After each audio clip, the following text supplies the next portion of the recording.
이번 기도회에는 우리 찬양대에서 많이 지원하셔서 갈보리, 시온, 우리 베들레헴 이렇게 새벽에 찬양해 주십니다. 정말 감사하죠. 우리 찬양대가 새벽에 찬양하니까 얼마나 새벽 기도회가 풍성하고 또 우리는 행복하고 하나님께서 영광을 받으시는지 정말 감사합니다. 이렇게 장황하게 감사 인사를 드리는 이유는 자주 오시라 그런 뜻입니다. 베들레헴 찬양대는 여러분 오후에 하시거든요. 오후. 그런데 우리 교회 성도들은 오후에는 제일 적게 오시거든요. 그래도 오후에 사명이 있다 이렇게 생각하고 꼭 오후에만 예배 드리시는 성도들이 참 다행히 계셔서 우리 베들레헴 찬양대가 아무도 없는 데서 부르지 않으시고 그래도 오후 예배 제법 성도들이 오시는데 오후 예배도 많이 사랑해 주시기를 바랍니다. 근데 우리 교회 같이 일부에서 오후까지 주일날 예배하는 교회는 약점이 뭐냐 하면 누가 누군지를 모른다는 것입니다. 나는 계속 일부만 다닌다. 또 어떤 분은 5분만 오시고 그래서 예배를 좀 이렇게 옮겨가면서 드리는 것도 좋습니다. 제가 뭐 일부 때만 열심히 설교하고 오후엔 대충 하고 그런 게 아니거든요. 못 믿겠으면 오후에 와보세요. 오후에는 앞에서 4번 연습했기 때문에 오후에는 언제나 더 열심히 합니다. 그리고 약간 더 길게 합니다. 오후는 뒤에 쫓기지 않아가지고 하여튼 오후 예배 우리 베들레헴 찬양대 감사드립니다. 이제 오늘 수능을 치는 날이죠. 어제 우리 영락교회 어느 성도님 가정도 아드님이 지방에서 시험을 치게 됐다고 그래요. 그래서 내외간에 거기 가서 아침에 격려해 주기 때문에 오늘 새벽 기도회는 못 오신다 그런 말씀을 하시고 멀리 또 가신 가정이 있는 것도 봤는데 얼마나 부모님들 마음이 긴장되시겠습니까? 또 우리 자녀들도 그렇죠. 생각해보면 모든 게 하나님의 도우심이 필요하다고 생각합니다. 제가 목회하던 그 부산의 땅끝 교회에 그 아들이 아주 공부 잘하고 아주 훌륭한 아들이 있었어요. 그래서 부모님은 이 아들을 잘 갔다 와라, 시험 잘 치고 와라 이렇게 보내고는 두 내외가 등산을 좋아하니까 이제 뒷산에 등산 올라가는데 전화가 왔대요. 보니까 아들이 전화한 거예요. 가슴이 철렁하잖아요. 수능장에 있어야 될 애가 어떻게 전화를 했지? 그랬더니 엄마 나 지금 집에 왔어. 그러는 얼마나 놀랐겠습니까? 가보니까 얘가 좀 뭔가 잘못됐어요. 그래가지고 집에 온 거예요. 그래서 시험도 쳐보지도 못하고 재수를 하더라고요. 전 그런 걸 이제 봤습니다. 그러니까 우리가 평탄하게 그저 시험 치르고 또 우리의 길을 인도하시는 대로 사는 거 이게 보통 일이 아니에요. 그렇죠? 여러분 우리 자녀들의 미래를 하나님께서 인도해 주시기를 간절히 기원합니다. 오늘 아침에는 우리가 제목을 다르게 대하시다 이렇게 정했어요. 이렇게 정한 이유는 무엇과 다르게 대하신다는 말일까? 그거는 이겁니다. 세상이 우리를 대하는 것과 하나님은 우리를 다른 방법으로 대하신다는 겁니다.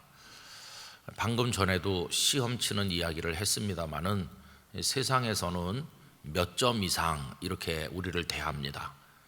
그리고 여러 가지 건강 검진을 해서 건강하다는 걸 증명해라 든가 당신이 과거에 어떤 경력이 있었는지 경력을 증명하라든가 그래서 세상은 자격이 있는 사람을 환영해 줍니다.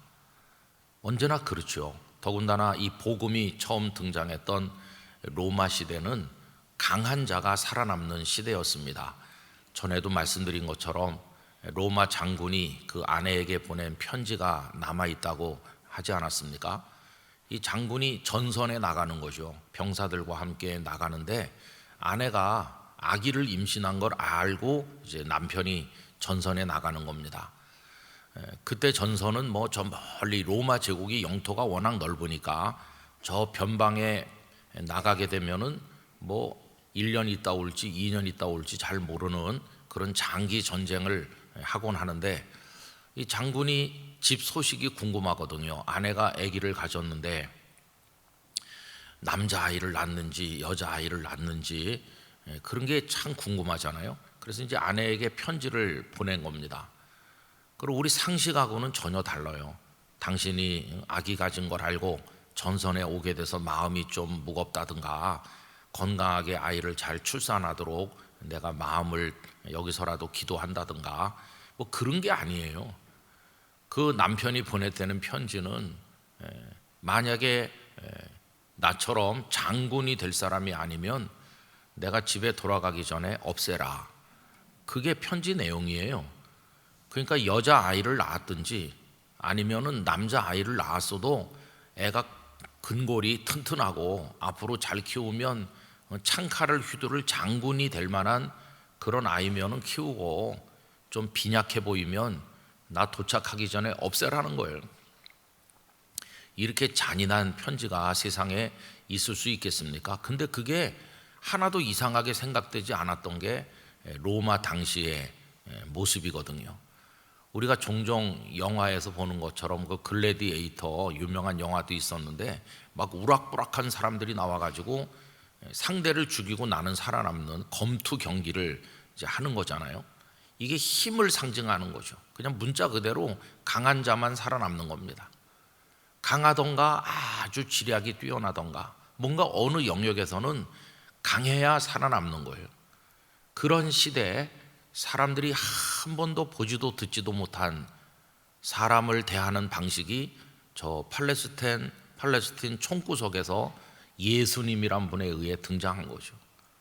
그분은 강한 자를 곁에 두시기보다는 약한 자를 곁에 두시고 높은 자와 가까이 지내시는 게 아니라 보잘것없는 자와 가까이 지내시고, 이런 방식으로 남을 대하는 이런 모습은 한 번도 그들이 생각해 본 적도 없고 본 적도 없는 겁니다. 그런데 예수님은 이 세상에 세상이 사람을 대하는 것과는 달라도 너무 다른, 완전히 180도 다른 그런 방식으로 사람을 대하는 모습을 가지시고 등장하신 것입니다. 그러니까 예수님은 정말 그 시대의 이다나와 같아요. 뭐 저런 선생이 다 있어. 완전히 그 구시대의 어떤 관습, 사람들의 통념, 그들이 질서라고 생각했던 거, 당연한 거라고 여기던 걸 다 밑바닥에서부터 뒤집어 엎으시는 그런 분으로 예수님께서 등장하신 거예요. 여러분, 그 예수님께서는 우리를 다르게 대하시는데, 우리를 다르게 대하시지 않으셨더라면 우리 중에 이 자리에 있을 수 있는 사람이 아무도 없습니다. 주께서 우리를 다르게 대해 주셨기 때문에 오늘 우리가 여기 있는 것입니다. 주께서 우리를 대하신 그 사랑에 대해서 성도 여러분, 이 주간에 감사하시기를 바랍니다. 오늘 이 본문은 우리를 어떻게 대하시는가를 아마 성경 전체에서 가장 잘 요약해서 말씀하고 있지 않나 생각이 되는 본문이죠. 우선 우리를 어떻게 대하셨나, 여러분 오늘 말씀 가운데 6절 뭐라고 표현되어 있습니까? 우리가 아직 연약할 때에, 그 세 가지 때가 나오는데 거기 표시를 해보세요. 8절 우리가 아직 죄인 되었을 때에, 10절 우리가 원수 되었을 때에, 이렇게 나옵니다. 그러니까 이거 어느 거 하나도 세상 같으면 우리를 상대하지 않을 거예요. 연약할 때 누가 상대해 줍니까? 연약하되 힘도 못 쓴데 얼마 못 갈 거야. 누가 뽑아주겠습니까? 그 다음에 죄인 되었을 때, 전 나쁜 짓은 혼자 다 하고 다닌데 저런 사람이랑 상종하다가는 다쳐, 전 나쁜 놈이야. 근데 누가 뽑아주겠어요? 거기다가 또 원수 되었을 때, 나랑은 불공대천의 원수다. 아휴, 나와 불공대천의 원수를 누가 뽑아주겠습니까? 여기 나오는 이 세 가지, 연약할 때, 죄인 되었을 때, 원수 되었을 때는 세상 어디 가서 매달려도 아무도 받아주지 않아요. 그런데 주님은 우리를 연약함에도 불구하고, 죄인임에도 불구하고, 원수임에도 불구하고 우리를 품어주시고 받아주신 거예요. 이건 파격도 보통 파격이 아닙니다. 조금 인심을 쓴 정도가 아니라 뭐라고 표현하기 힘든 어마어마한 그분의 은혜인 것이에요. 여러분, 이걸 우리가 깨달아야만 될 것입니다. 그러면 왜 주님은 그렇게 우리를 사랑하시는가, 우리를 받아주셨는가 이렇게 묻는다면 그분의 본성에 기인하는 거예요. 하나님이 그런 분이시기 때문에 그렇게 하시는 거예요. 하나님이. 그럼 여러분, 하나님은 어떤 분이십니까? 우리를 이렇게 대하시는 이유가 뭐냐라고 물을 때 첫째는 그분의 지식에 기인한 겁니다. 그분의 지식에 기인했다는 것은 그분이 우리를 속속들이 잘 알고 계시기 때문에 라고 바꿔서 표현할 수 있어요. 우리를 다 아시는 거죠. 여러분, 우리가 지금 이렇게 살고 있는데 우리 성도님들이 세상에 몇 사람에게나 알려졌다고 생각하십니까? 뭐 인기 연예인들은 사람들이 많이 알겠죠. 그것도 탑스타들 이름만 들으면 알만한 사람들은 뭐 세상 사람들이 그를 만나서 교제하는 건 아니지만은 이름 석자 정도는 널리 알려진 유명인 아닙니까? 근데 그런 유명한 특별한 사람 빼놓고 평범한 보통 사람들은 80억이 넘는 사람들 중에서 몇 사람에게나 알려져 있는 것일까? 우리는 극히 소수의 사람들에게만 알려져 있어요. 세상 사람들은 내가 있는지조차도 모르고 나에 대해서 관심도 없고 나는 내가 대단히 중요하다고 생각하며 살지만 남들은 눈길도 안 주고 나는 그저 어떤 때는 사람들 속에 있어도 군중 속의 고독을 느끼면서 살아가는, 그게 우리들의 모습이잖아요. 아, 세상이 나를 모르는구나. 그런데 주님은 우리를 아십니다. 주님은 우리를 알고 계시는 겁니다. 방주에 갇혀서 바깥에 나오지 못하고 답답해하는 노아의 가족을 하나님은 다 보고 계셨어요. 갑갑하겠다. 이제는 방주에서 나오게 해줘야 되겠다. 그게 하나님께서 그들을 권념하셨다. 이게 기억해 주시는 겁니다. 히브리어 단어로 그들을 기억하셨다. 또 나다나엘을 제자로 부르시는 요한복음 1장의 말씀을 보면 예수님 말씀하시기를 네가 무화과 나무 아래 있을 때 내가 보았다. 벌써 다 보고 계시고 알고 계신 거예요. 여러분, 주님께서 여러분들을 알고 계십니다. 여러분들 한 분 한 분을 알고 계셔요. 과거도 알고 오늘의 모습도 알고 눈물도 알고 아픔도 알고 다 알고 계셔요.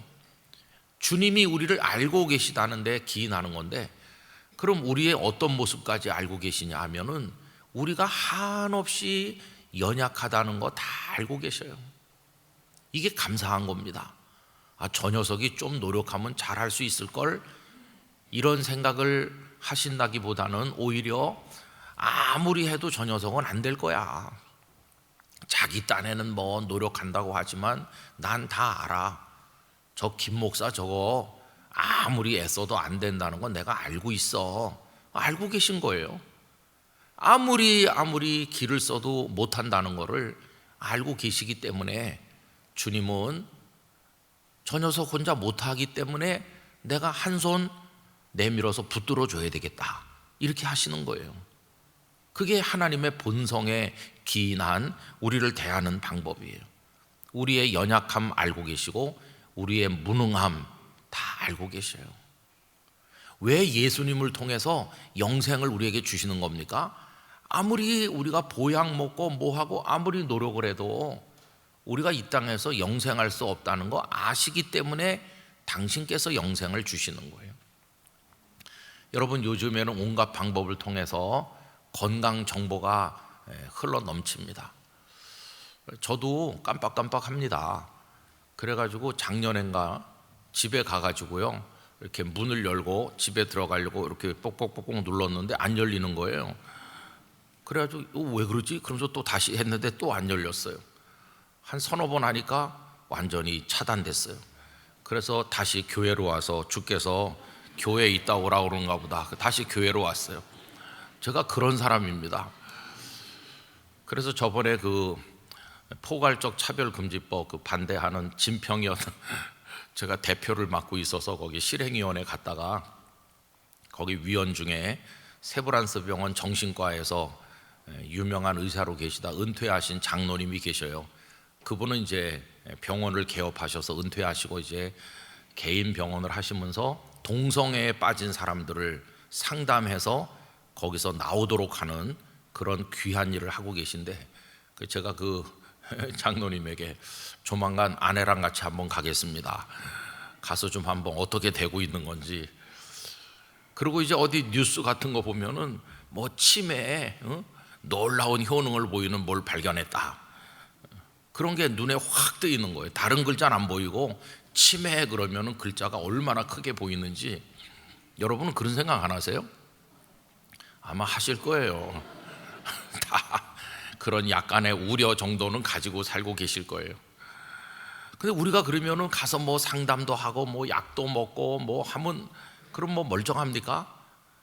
지금 어려움 겪는 분들 중에도 다 노력한 분도 많고 뭐 걷기도 하고 뭐 뛰기도 하고 온갖 좋다는 거 다 드시고 다 해도 우리는 때 되면 죽어요. 그거를 하나님은 다 알고 계신 거예요. 저 녀석은 아무리 길을 써도 얼마 안 남았어. 얼마 안 남은 줄 알기 때문에 우리에게 영생을 당신께서 주시는 거예요. 우리가 못하는 거 아니까. 그래서 여러분, 못하는 거는 속상한 겁니다. 왜 나는 안 되지? 왜 못하지? 이건 참 화가 나고 안타까운 우리 한계인데, 다행스러운 거는 그런 우리를 주님이 아신다는 거예요. 주님이 아시기 때문에 그냥 내버려 두지 않으시는 거예요. 초등학교 운동회 할 때 1학년짜리가 막 뛰다가 나가 넘어져 가지고 막 까지고 그러면은 엄마가 가만히 있습니까? 달려가서 일으켜 세워주는 거예요. 왜? 저 녀석이 울기만 하고 못 일어날 걸 엄마는 짐작하는 거죠. 하나님은 우리의 모든 걸 알고 계시기 때문에 우리가 연약하고 죄인 되었고 원수 되었을 때 너 완벽하게 갖춰가지고 내게 다시 와라 이렇게 안 하시고 그냥 우리를 이렇게 대해 주시는 거예요. 다 알고 계시니까. 우리가 우리를 아는 것보다 하나님 우리를 더 잘 알고 계시다. 이거 얼마나 놀라운지. 그 다음에 왜 우리를 이렇게 세상과는 다른 방법으로 대해 주시나? 그거는 그분이 신실하시기 때문에 그래요. 신실하심. 한번 약속하시면 반드시 지키시는 분이시기 때문에 우리가 아직 연약하고 죄인이고 원수인데도 그 약속을 지키기 위해서 우리에게 그렇게 대해 주시는 거예요. 여러분, 오늘 본문 6절을 다시 한번 보십시오. 우리가 아직 연약할 때에 그 다음 단어가 뭡니까? 기약대로. 이게 이제 그걸 말하는 거예요. 기약. 하나님께서 약속하신 게 있거든요. 아브라함에게는 내 후손에게 가나안 땅을 주겠다고 약속하셨기 때문에 그 후손이 애굽에서 번성해서 광야를 지나 가나안에 가도록 하나님 그 약속하신 것을 지키시는 분이에요. 하나님은 허언이 없으시다. 반드시 말씀하신 대로 이루신다. 근데 구약 성경에 보면 메시아를 보내서 우리를 구원하시겠다는 말씀이 꽉 차 있잖아요. 하나님의 약속입니다. 그 약속에 신실하시기 때문에 아직 우리가 형편없는데도 불구하고 그 기약대로 그리스도께서 경건하지 않은 우리를 위해서 죽어주신 거예요. 하나님의 신실하심. 그래서 구약 성경의 기도를 보면 하나님의 이름을 위하여 은혜를 베풀어 달라고 기도하는 데가 있잖아요. 제가 훌륭하니까 은혜를 베풀어 달라 이렇게 기도하지 않고 하나님의 영광을 위해서 하나님의 신실하심이 빛이 나도록 저희를 불쌍히 여겨주세요 이렇게 기도하잖아요. 하나님은 신실하십니다. 세상 사람 믿을 게 없어요, 그죠? 그렇지만 하나님은 신실해요. 옛날 어렸을 때 읽은 만화 생각나세요? 아빠랑 같이 어린애가 목욕탕에 갔는데 아빠는 탕에 들어가서 딱 앉아 있어요. 그러면서 아들을 자꾸 들어오라고 그래요. 그러면서 뜨겁잖아. 그러니까 시원해. 들어오면 시원해. 아버지는 그게 뜨거운 게 시원한 거예요. 아들 녀석이 발을 싹 넣어보더니 뜨겁거든요. 그러니까 세상에 믿을 사람 없네 이런다는 거예요. 아버지는 시원하다고 그러는데 여러분 사실 그래요. 아버지도 때로는 믿기가 어려워요. 그렇게 건강하시고 날 사랑해줬던 아버지인데 어느 때인가 이제 내가 붙들어 드려야 되고 내가 병원에 모시고 가야 되고, 아버지가 이제는 내가 돌봐드려야 되는구나. 이게 자녀에게는 큰 충격으로 다가오는 거죠. 옛날엔 든든한 그런 품이었었는데 이제는 내 품에 아버지를 안아드려야 되는구나. 세상은 다 그런 거죠. 그러나 여러분, 다 약해지고 약속을 지키지 못하게 되고 다 무너져도 하나님은 신실하시다. 그래서 우리를 그렇게 대해 주시는 거예요. 그 다음에 또 오늘 본문에 나오는 왜 우리를 다르게 대해 주시나, 가장 근본적인 것은 우리를 사랑하시기 때문이에요. 여러분, 오늘 본문 8절은 우리 다 같이 읽어보겠습니다. 우리가 아직 죄인 되었을 때에 그리스도께서 우리를 위하여 죽으심으로 하나님께서 우리에 대한 자기의 사랑을 확증하셨느니라. 사랑한다고 말씀하시고 그거를 뭘로 증명하셨냐 하면 독생자를 보내 죽게 하심으로써 어때, 내 사랑이 진짜지, 이렇게 사랑을 확실하게 증명해 보여주신 거예요. 그래서 여러분, 하나님의 그 신실하심은 우리에게 사랑으로 전달돼 가지고 독생자 예수님이 십자가를 지신 것입니다. 신명기 7장 8장 그쪽에 가보면 얼마 전에 우리 그 말씀 산책에서도 생각을 했습니다마는 하나님께서 이스라엘을 선택하신 이유가 뭡니까? 너희가 다른 민족보다 선하거나 다른 민족보다 숫자가 많아서 강하거나 그래서 선택한 게 아니라고 하시잖아요. 너희는 수도 작고 연약하고 목이 곧은 백성이라고. 그런데도 내가 너희를 사랑한다. 그래서 너희들을 선택했고 내 백성을 삼았다. 이렇게 하시잖아요. 하나님은 사랑하기 때문에 우리를 세상과는 다른 방법으로 대하는 겁니다. 이 세상에는 그런 사랑이 없어요. 그래서 자격 기준을 정해놓고 이 기준에 미달하는 자는 오지 말라고 그래요. 기준이 엄격해요. 어떻게 좀 나를 봐주시면 안 됩니까? 봐주는 게 없어요. 얼마나 기준이 엄격한지 몰라요. 그러나 사랑이 있으면 그건 다 뛰어넘는 것입니다. 사랑이 있으면. 머리숱이 없는 분들은 굉장히 스트레스 받으시는 것 같아요. 특별히 노인들은 뭐 그럴 수 있지만 젊은 사람들은 막 그것 때문에 잠을 못 자고 정신적으로 우울증이 오고 뭐 그런다고 그래요. 그래가지고 뭐 여러 가지 방법을 동원하잖아요. 특별히 미혼인 남자들, 머리가 훤하면 굉장히 힘들잖아요. 그래도 제가 그런 사람 만나면 위로를 많이 해줍니다. 왜냐하면 저도 그랬었거든요. 근데 저는 하나도 스트레스를 안 받았습니다. 왜 그러냐 하면은 그냥 한 명만 있으면 되는데 뭘 스트레스를 받아요. 뭐 10명, 100명 모아드리는 것도 아니고, 야, 너무 스트레스 받지 마. 너한테 눈먼 한 명만 있으면 되는 거다. 딱 한 명. 머리숱 많다고 뭐 10명이랑 결혼하는 것도 아니고 한 명이 한 명. 그렇게 위로해주면 좀 웃다가 다시 시무룩해서 돌아가더라고. 위로가 안 되는 것 같아. 그런데 여러분, 눈먼 여자 한 명만 있으면 괜찮습니다. 저도 시력이 안 좋은 여자를 만나서 덕분에 구제를 받고 하나님은 사랑의 눈이 멋있어요. 그냥 우리를 이쁘다고 하시는 거예요. 형편없는데 사랑해 주시는 거예요. 사랑받는 행복, 이건 정말 큰 거예요.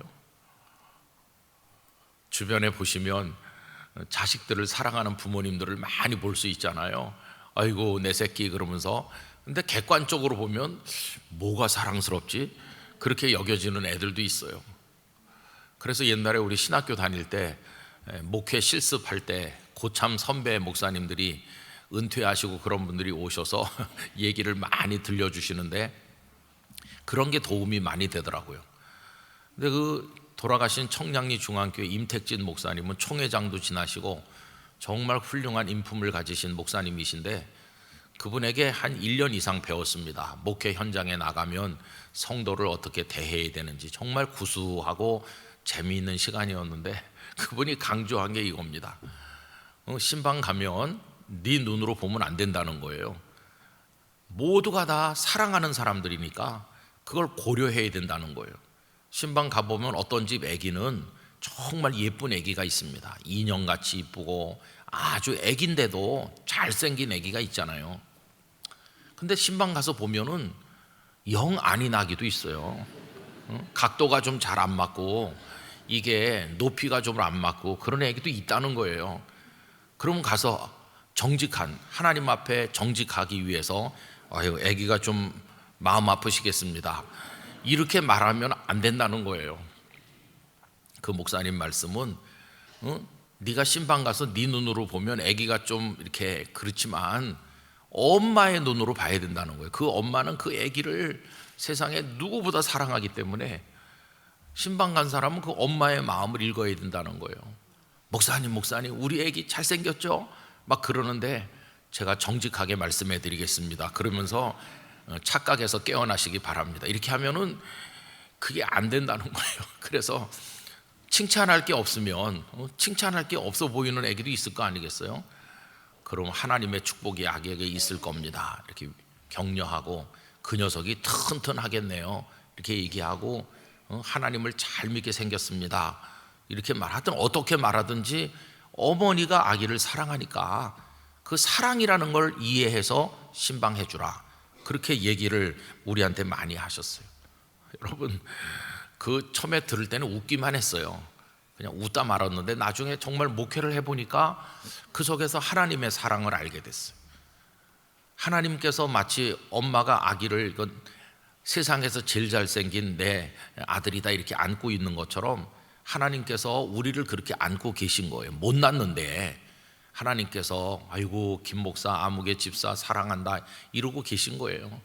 그럼 남이 사탄이 하나님 앞에 조롱할 수 있잖아요. 아, 그 녀석 형편없는데. 근데 하나님 우리를 사랑하신다는 거예요. 전이 사랑으로 인해서 우리 하나님 앞에 감사할 수 있길 바랍니다. 마지막 한 가지가 오늘 본문에 더 나오는데 하나님께서 우리에게 이렇게 대해 주신 이유는 뭐냐 하면 우리에 대한 기대를 가지고 계시기 때문이라는 거예요. 여러분 오늘 말씀 10절 같이 읽어보실까요? 곧 우리가 원수 되었을 때에 그의 아들의 죽으심으로 말미암아 하나님과 화목하게 되었은즉 화목하게 된 자로서는 더욱 그의 살아나심으로 말미암아 구원을 받을 것이니라. 아멘. 원수예요, 원수. 그래서 불공대천의 원수처럼 도저히 어떻게 할 수 없는 관계인데, 그런데 우리를 사랑하시고 구원해 주심으로 인해서 어떤 관계가 됐다고요? 화목하게 되었다. 원수의 관계가 이제 사라지고 화목하는 관계가 됐다는 것은 앞으로 이제 너랑 나랑 잘 지내자 이렇게 하신다는 거예요. 이제 너는 내 자녀가 된 거야. 원수가 아니야. 내 자녀가 됐으니까 앞으로 나랑 잘 지내, 알겠지? 이렇게 하시는 거예요. 그리고 여기서 우리에게 한 가지 사명이 나와요. 그것은 하나님과 잘 지내는 겁니다. 하나님과 화목하는 겁니다.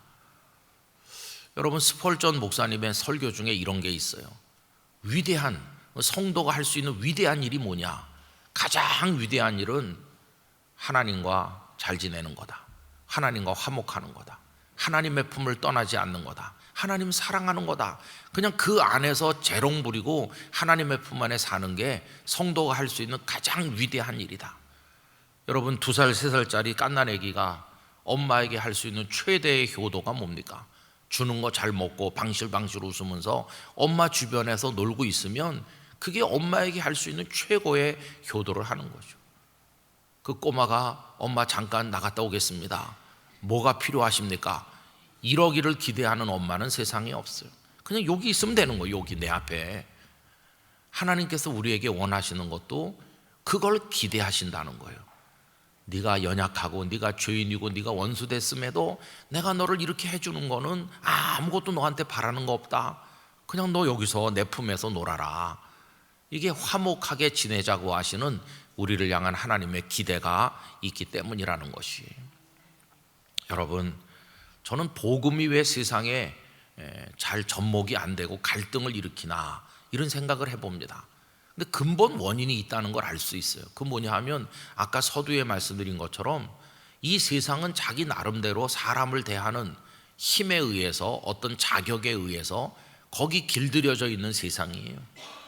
그걸 당연한 줄 알아요. 그런데 예수님은 한 번도 본 적이 없는 새로운 방식, 연약하고 죄인 되었고 그리고 원수된 자를 이러이러한 여러 가지 이유로 품어주시는 전혀 색깔이 다른 방식으로 우리를 대하시는 분으로 오셨어요.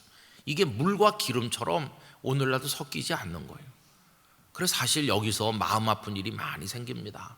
우리들은 세상의 방식으로 살지 않고 주님의 방식으로 살아야 된다고 생각은 하는데 이쪽에 너무 길들여져 있다 보니까 심지어는 가족 간에도, 심지어는 부부 간에도, 또 교회 안에서도 세상의 기준으로 남을 대하는 거예요. 부부 싸움 하면은 그렇게 말해요. 내가 당신 좀 괜찮은 줄 알고 시집 왔더니 이게 뭐냐고 이렇게 말하고 싸울 때 그게 어떤 자격 기준으로 싸우는 거죠. 실망했다 그런 거 아닙니까? 또 교회 안에서도 저 사람이 뭐 좀 그런데 뭐 저 사람을 무슨 뭐 우리 멤버로 받아줘도 될까? 뭐 그런 거 그게 전부 다 자격 기준으로 할 때가 많아요. 교회임에도 불구하고 세상의 기준이 거기 작용하니까 우리 안에 상처가 생기는 거죠. 그래서 예수님께서 우리를 다르게 대하신 이 놀라운 은혜에 대해서 우리가 좀 생각을 해봐야 됩니다. 그 은혜를 받았다면 이제 우리도 잘 못하지만 조금이라도 다른 사람을 다르게 대하기 위해서 힘써야 될 것입니다. 여러분, 연약한 자를 많이 위해서 기도해 주시고 품어주시기를 바랍니다. 또 저 사람 죄인이래, 뭐 나는 죄인 아닙니까? 너무 정죄하지 말고 그 사람을 좀 이해해 주시고 용서하고 품어주시기를 바랍니다. 그리고 그 사람이 나랑 원수고 원한 징계 있고 나를 비난했고 날 화나게 했다, 그래서 내가 저 사람 한번 되게 갚아줘야 되겠어. 근데 그거 너무 오래 품고 있으면 내 속에서 먼저 썩어가지고 나부터 죽어요. 그러니까 원수된 나를 사랑해 주신 주님을 생각한다면 그 사람을 품어줄 수 있는 파격적인 결단도 필요해요.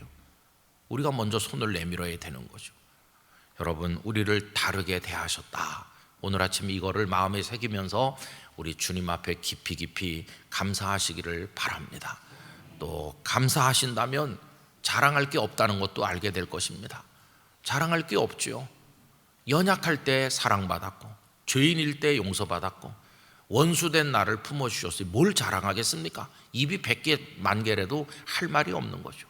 그저 감격하면서 우리 하나님 앞에 두 손 들고 찬양하며 나갈 뿐입니다. 그런 모습으로 하나님 앞에 서시기를 간절히 축원합니다. 기도하겠습니다.